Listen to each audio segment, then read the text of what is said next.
Tengo un insecto de oro en el corazón que le reza al sol y que hace figuritas de papel de arroz. Mientras avanza la noche oigo crepitar patas metálicas que hilan en la oscuridad. Allô, bon après-midi à tous. Hola, ¿cómo están? Buenos días, buenas tardes. ¿Cómo están? Aquí saludándolos desde un lugar común, un lugar ocurrido también en este mismo planeta en el que vamos todos, a 28,9 kilómetros por segundo. Aquí iniciando la sesión, el video de hoy, con una buena rola. Una rolita de Manuel García, Insecto de Oro. Buen disco, Pánico. Se lo recomiendo.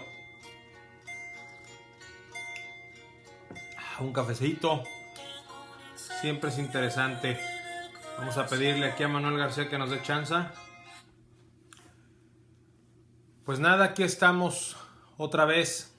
Aquí estoy con una nueva sesión, una nueva racha, un nuevo intento, nuevas ilusiones, nuevas intenciones, en un espacio en el que tratamos de ocuparlo de una manera digna, ofreciendo cosas de valor, ofreciendo cosas que uno se va topando en la vida personal, en la vida individual, y que uno percibe interesantes y que, convencido de que soy solo un testigo, lo único que puedo hacer es testificar, lo único que puedo hacer es compartir lo que yo he podido observar, lo que he podido percibir,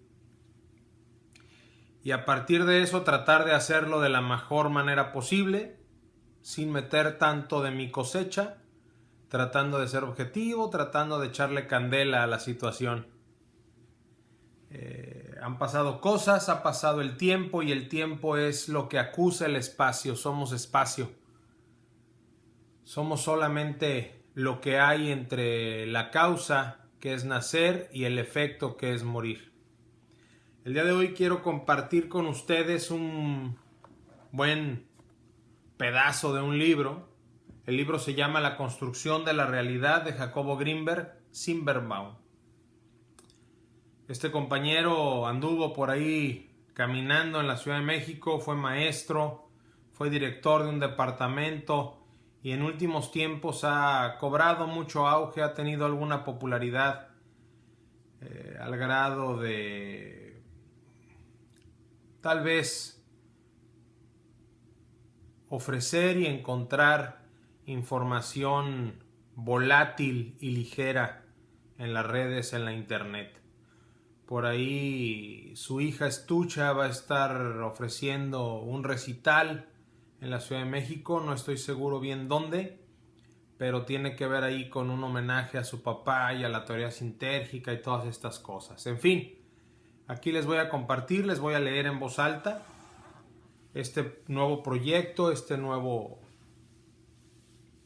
formato de los videos que quiero estar compartiendo, que tienen que ver con compartir lecturas para tratar de ser más objetivos. Por lo menos así empezamos, vamos a ver cómo va dando vuelta la pelota.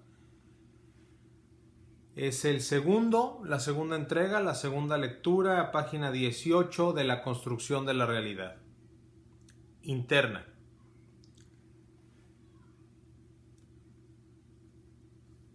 Vamos aquí a hacer un poco más grande la letra. Dice: era costumbre levantarse temprano y salir a caminar por las calles empedradas. El aire fresco, cargado de olor a rocío, tierra mojada y paja húmeda.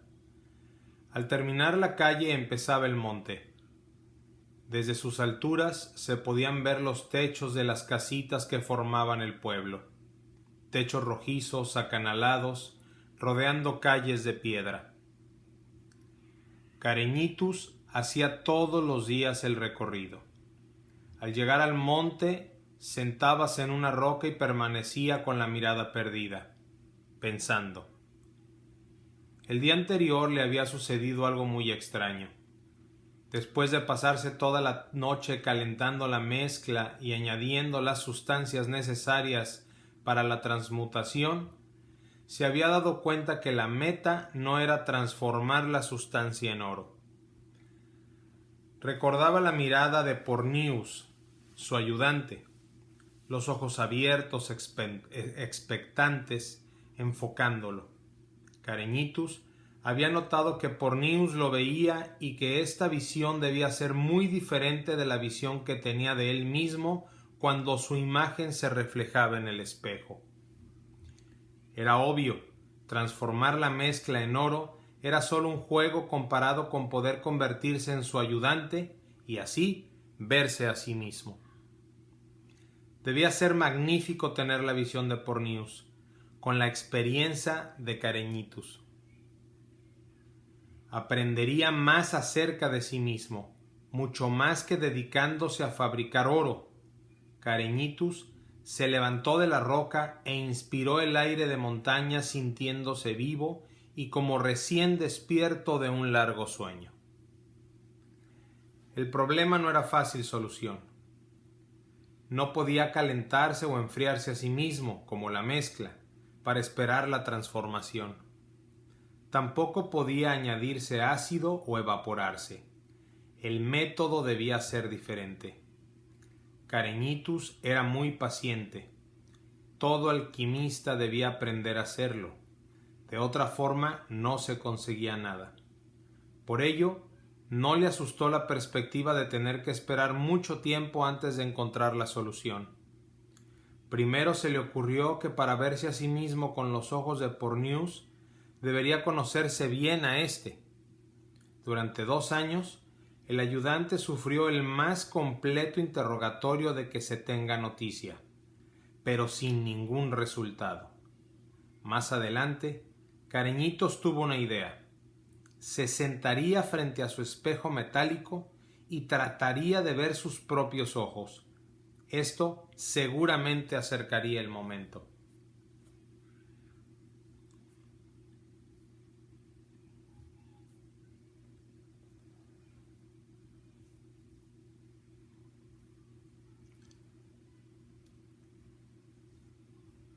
Pornius no podía entender cómo alguien era capaz de pasarse tanto tiempo frente a un espejo.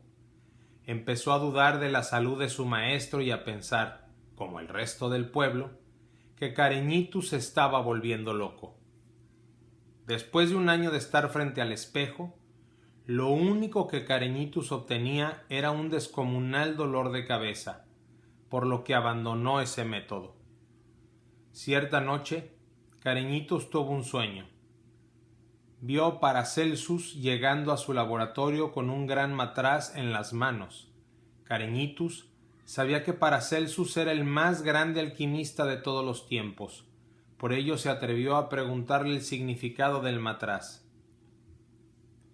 Paracelsus lo miró a los ojos y con un movimiento finísimo dejó caer el matraz al suelo haciéndolo añicos.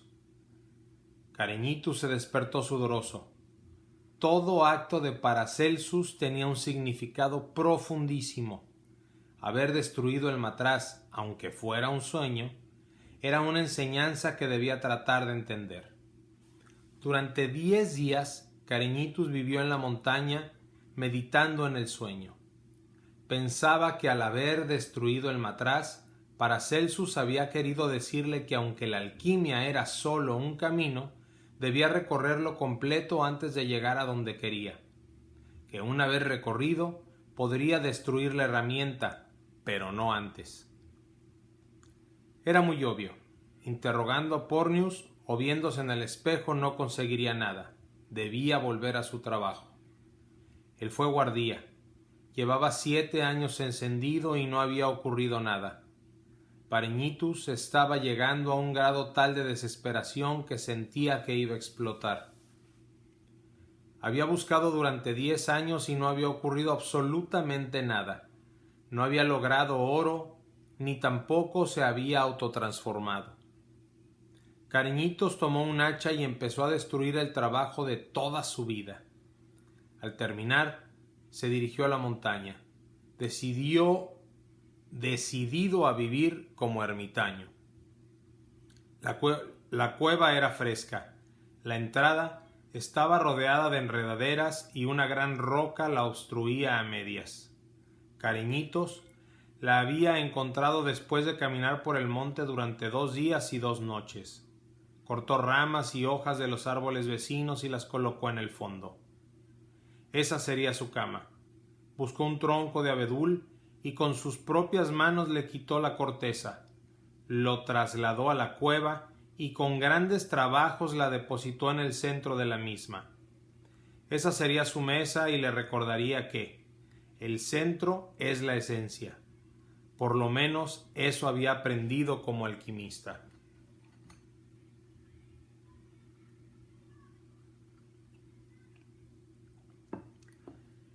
Las noches eran plácidas. Solo se oía el murmullo del arroyo y el canto de los grillos. A las 6 de la mañana entraba un rayo de luz anaranjado que aparecía moverse a lo largo del piso de la cueva, y que en el momento en que rozaba la cara de Pareñitus lo hacía despertar.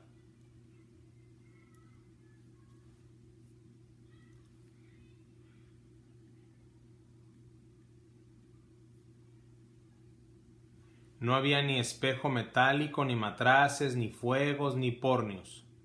Cariñitus se pasaba la mañana cazando. Cuando el sol indicaba las 12 y la tierra se caldeaba demasiado, volvía a la cueva con sus presas y se preparaba un almuerzo. En las tardes se sentaba junto al arroyo y tiraba piedrecillas observando las ondas que se formaban y chocaban unas contra otras. En Tenieb se comentaba la ausencia de Cariñitos. Algunos decían que en uno de sus experimentos se había evaporado. Otros pensaban que en su locura se había tirado a algún abismo. Solo Pornius sabía que su maestro había ido en busca de su imagen. La tormenta era furiosa. Cariñitus nunca había visto cosa igual. Los truenos hacían vibrar el interior de la cueva, y la luz de los relámpagos parecía incendiar todo su cuerpo. Se vio las manos llenas de cicatrices y marcas provocadas por el fuego, los ácidos y el agua regia. La tormenta las pintaba de un violeta eléctrico. Se tocó la cara a pesar del frío, sudaba. Sus manos empezaron a temblar. Cariñitus sintió que el estómago se le contraía. Había oído a otros decir que el miedo hacía sudar, temblar y contraerse el estómago. Pensó un instante y se dio cuenta que por primera vez en su vida sentía miedo.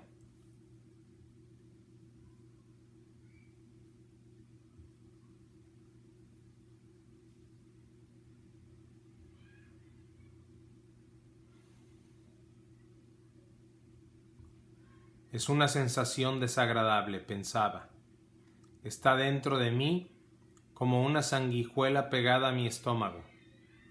No puedo creer que sea causada por la tormenta. Es solo un fenómeno natural. Cariñitus temblaba. Se recostó en su cama de hojas e intentó dormir, pero no pudo. Era demasiado intenso. Mucha luz, mucho ruido, mucho frío. Recordó a Paracelsus y le pareció ver la caída del matraz y su destrucción en el momento de tocar el suelo. Sintió el miedo y empezó a gritar de alegría. Cualquiera que hubiera visto a esa figura humana salir de la cueva en plena tormenta y comenzar a bailar y agradecer a los truenos, hubiera pensado que se trataba de un fantasma, un loco o una fiera salvaje con forma humana. Cariñitus agradecía a la lluvia. Nunca había sentido tal alegría. Su deseo de verse a través de los ojos de Pornius había desaparecido. Solo quedaba la sensación de haber vivido el miedo y de haber comprendido. Me resulta altamente interesante la compartición que hace Jacobo Grinberg en este cuento corto.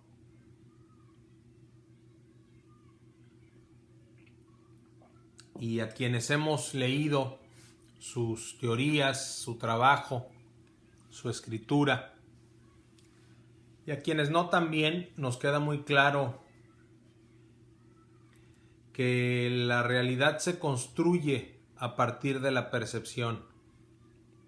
Sin entrar y sin ahondarnos y sin profundizar mucho, el cuento nos permite llegar a una conclusión meramente mediática, pero que a mí en lo personal ha podido causar efectos de cambio en la percepción de mí mismo.